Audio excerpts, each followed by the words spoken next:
थेट बीडमध्ये आता जाणार आहोत. खासदार सुप्रिया सुळे माध्यमांशी बोलतायत. कॅरेक्टर आहेत ना, तर आपला जो घटनाक्रम आहे नंतरचा 29/11चा, त्याच्यानंतर 6/12चा, 9/12चा, त्याच्यामध्ये कुठेही आले नाही. म्हणजे मला हे सांगायचं की पोलीस प्रशासनानं त्वरित कारवाई केल्यामुळं त्या दोघांना कळालं.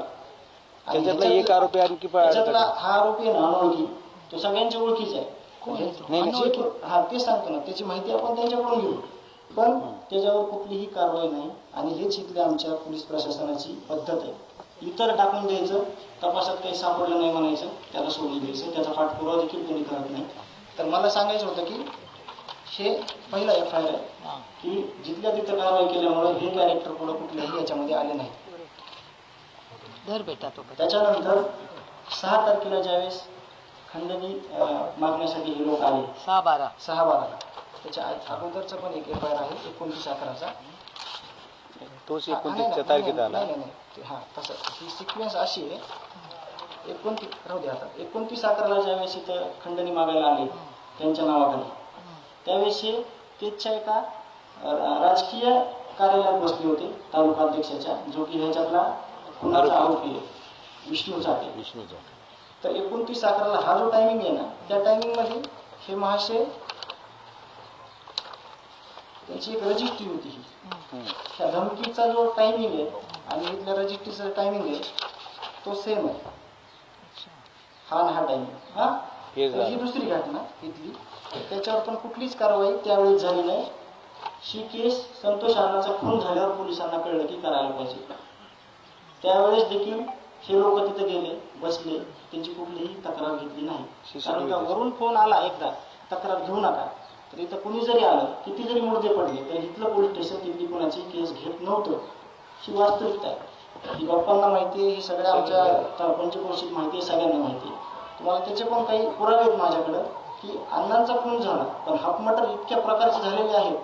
डायरेक्ट लेकरा बाळात बसलेल्या बापाला उचलून नेऊन मारलेले आहेत.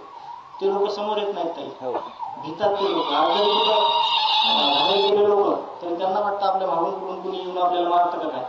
तर हे झालं 29 तारखेचं, जो की FIR ह्याचा कधी झाला, घटना झाली 29ला आणि FIR झाला 11/12ला खुनाच्या नंतर. ज्यावेळेस त्यावेळेस बाप्पा तिथं बसले, तिथून त्यांचा मेल पडल्यानंतर ही सुद्धा FIR झाला नाही, तर हा सुद्धा FIR होत नव्हता.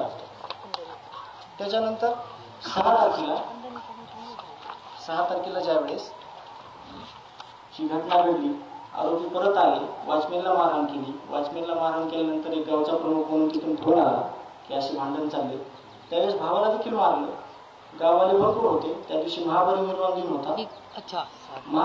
त्या दिवशी मग गावातले काही लोक आले, शनी सरपंचाला हात म्हणजे मारलं, शनी त्यांना मारलं. पण ती भांडणं अशी होती की सोडासोडीची.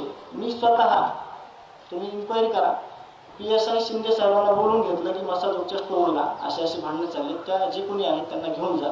आणि आम्ही त्यांना अंगाला हातही नाही लावता, दोघा भावांनी. हे सगळे लोक त्यांना बाबासाहेबांची शपथ खाऊन थांबवले आणि ह्या आरोपीला सोडलं. त्या आरोपीच्या गाडीमध्ये, जी की खुनाला गाडी होती, त्याच्यात सगळे हत्यार होते. तरी देखील ती गाडी सकाळी 7ला इकडे चक्रा मारती मसाजोगला. हे आरोपी संध्याकाळी 11:30 वाजता जामीन होती यांची, टेबल जामीन. आणि तो जामीन करणारा बालाजी तांदळे, जो की CID ऑफिसला, जो रजाया पुरवतो ह्यांना पांघरायला, आरोपीला पाण्याच्या बिस्लऱ्या पुरवतो, हे इथपर्यंत ह्या घटनाक्रम झालेला आहे या 29 तारखेचा. त्याच्यानंतर अॅट्रॉसिटी 12 तारखेला झाली. खून झाला 9 तारखेला, अॅट्रॉसिटी झाली 12 तारखेला. ही अॅट्रॉसिटी 6ची. ही जर अॅट्रॉसिटी 6च्या 6ला जर झाली असती, तर ह्या जे प्रूफकर्मी लोक आहेत हे कमीत कमी 15-20 दिवस मध्ये असते. यांना कळलं असतं प्रशासन काय, शासन काय, कायदा काय, गुन्हा केल्यावर काय होतं.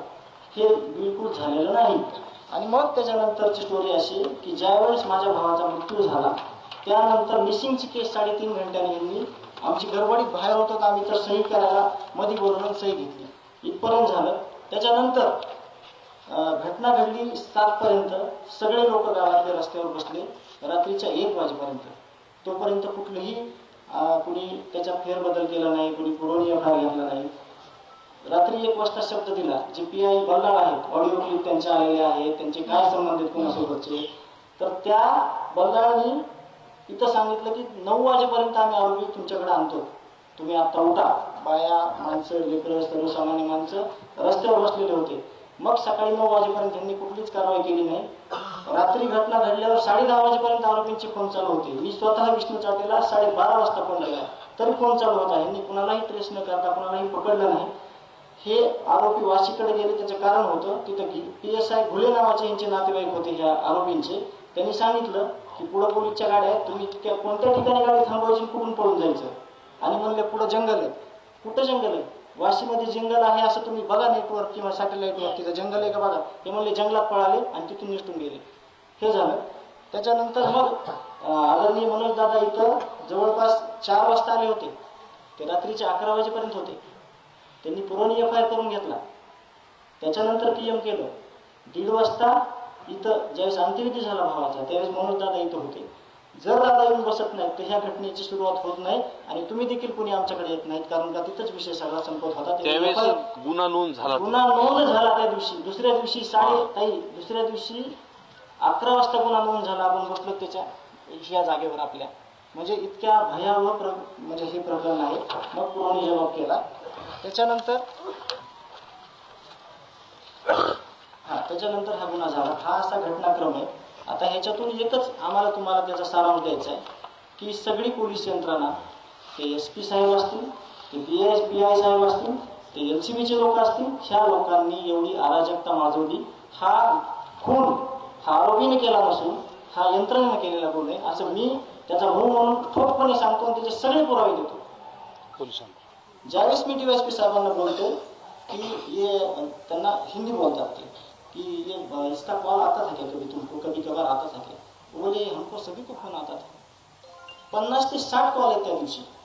आणि यांचे जर 6 तारखेपासून 18 तारखेपर्यंतचे जे कॉल रेकॉर्ड काढले 1,000 कॉल निघते यांच्यासोबत. घटना घडल्यापासून 15 दिवस तरी या खुनाला कुणीही गांभीर्याने घेतलं नव्हतं ह्या लोकांनी ज्यांनी गुन्हा केला. आणि आता सगळे म्हणतात खूप संवेदनशील मुलगा आहे मी. माझा भाऊ गेला. माझं सगळं जे आयुष्यातलं जे होतं ते सगळं गेलं. माणूस गेल्यानंतर कुणी प्रेम दाखवतं, गाव दाखवतं, ते दाखवतं, पण मी जिवंतपणे माझ्या भावाला, माझे आई वडील, माझे जे कुटुंब आहे सगळ्यात माझा प्रमुख माणूस होता. मी त्याच्या सावलीसारखा आतापर्यंत राहत होतो. मला त्याची उणीव कशालाच भरून येणार नाही, कारण का मी त्याच्या खांद्याला खांदा लावून जे सगळं आतापर्यंत काम केलं निस्वार्थीपणे ते आम्ही दोघांनी मिळून सोबत केलं. माझा एवढा घात केला तर तो घात ह्या लोकांनी केलाय. आणि असे 100वर प्रकरण असतील. तुम्हाला त्याच्यातला एक फोटो दाखवतो. हे लोक बिचारे यांच्या घरी कुणीच नाही लढायला. जे तुम्हाला एक उदाहरण दाखवतो. असे 100वर लोक आहेत, त्यांना अशा पद्धतीनं मारले जात आहे.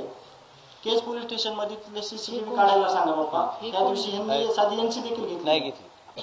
एकदम गरीब माणूस आहे. नाव, गाव, पत्ता, दवाखान्यात घेतलेली ट्रीटमेंट, आमच्याकडे सगळे पेपर आहेत. आम्ही टिकलोतच फक्त गावाले आणि आम्ही एका गोष्टीवर की जे ह्या पोलीस यंत्रणेनं 8 दिवसात पहिल्या करायचं होतं ते केलं नाही. पण आम्हाला जर तसं त्यांच्यावर भरोसा टाकून बसलो असतो तर काही आमचं कोणी ऐकून घेतलं नसतं. आमच्याकडे सगळ्या गोष्टींचे पुरावे आहेत. सगळे CCTV हे समाजातून आले. काही पत्रकार बंधूंकडून आले, काही चळवळीतल्या लोकांकडून आले, काही गावकऱ्यांकडून आले. हे दुर्दैव आहे.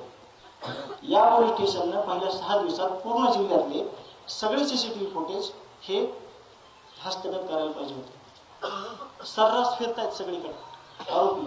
घटना झाल्यावर पण हप्ते वसुली करतायत. आता जो कृष्ण आंधळे ना फरार, त्याच्या मित्रांनी त्याच्या वाढदिवसा दिवशी अशोक मोहिते नावाच्या डोक्यात कोयता मारला. तो लातूरच्या सह्याद्री हॉस्पिटलला ऍडमिट होता आणि त्याला आम्ही सुट्टी डिस्चार्ज होताना मी गेलो होतो स्वतः तिथं. एवढ्या घाबरलेल्या अवस्थेत होता तो. आणि होमगार्ड आहे तो, स्वतः होमगार्ड आहे तो. म्हणजे ह्या घटना अगोदर पण घडत होत्या आणि पुढे सुद्धा ह्या घटना अशा घडतात की लोक जे आहेत ना, आरोपीची सुनावणी असेल ना तरी त्याचं मनोबल वाढवण्यासाठी येत आहेत आणि आम्हाला दाखवत आहेत की म्हणजे आम्ही त्यांचं समर्थन करतोय. आम्हाला कुठेतरी भीतीयुक्त वातावरणात आम्हाला भीती वाटावं. पण मी स्वतः, माझं कुटुंब आणि गाव आम्ही कधी घाबरणार नाही. आम्ही कुठल्याही स्टेजला जाऊ, आम्ही कुठेही न्यायाच्या भूमिकेत आम्ही कधीही कुठेही उतरायला तयार आहे. गावकरी सोबत आहेत. यापेक्षा सगळे समाज, तुम्ही सगळे लोक, लोकप्रतिनिधी सगळ्या गोष्टी बाजूला ठेवून आमच्यासोबत आहेत. आम्ही ह्या ज्या गोष्टी सांगितल्यात ह्या त्रिकाला बाधित सत्य आणि ह्याचे आमच्याकडे पेपर आहेत.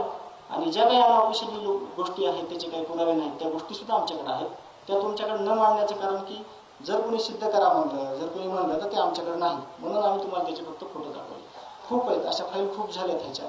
जेवढी डॉक्युमेंटरी तपास यंत्रणेकडे नसेल तेवढी आमच्या मसाले वाल्यांनी तयार केलेली आहे. हेच काम त्यांचं होतं, त्यांनी आतापर्यंत केलेलं नाही. आणि आमची प्रामाणिक भावना आहे, जे या लढ्यामध्ये सगळे येतात आम्हाला फक्त न्याय पाहिजे. आम्हाला न्याय व्यतिरिक्त काहीच नाही पाहिजे. आमच्याकडे आमच्या गावाची पार्श्वभूमी अशी आहे, हे तुम्हाला सांगितलं. हे गावचं प्रमाणपत्र आहे मागच्या 2 वर्षात भेटलेलं. हे जे आरोपी आहेत सगळे, हे आरोपीचे जेवढे गुन्हे आहेत त्याच्या 10% पण गुन्हे आमच्या गावाचे नाहीत.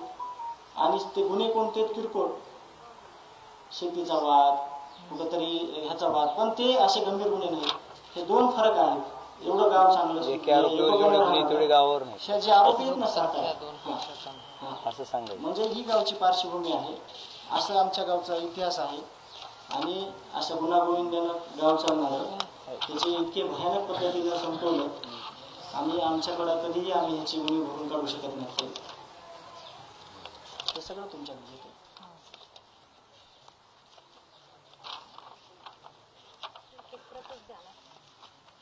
कुठंतरी पहिल्यांदा जातीवादाचा मुद्दा आणायचा बघितला तर जे काही सामाजिक क्षेत्रातले लोक आहेत, दीपक काका नागरगोजे, खूप चांगलं काम आहे. 1000 मुली त्यांच्याकडे अनाथ त्या सांभाळतात. त्या डॉक्टर होत आहेत, इंजिनियर होत आहेत.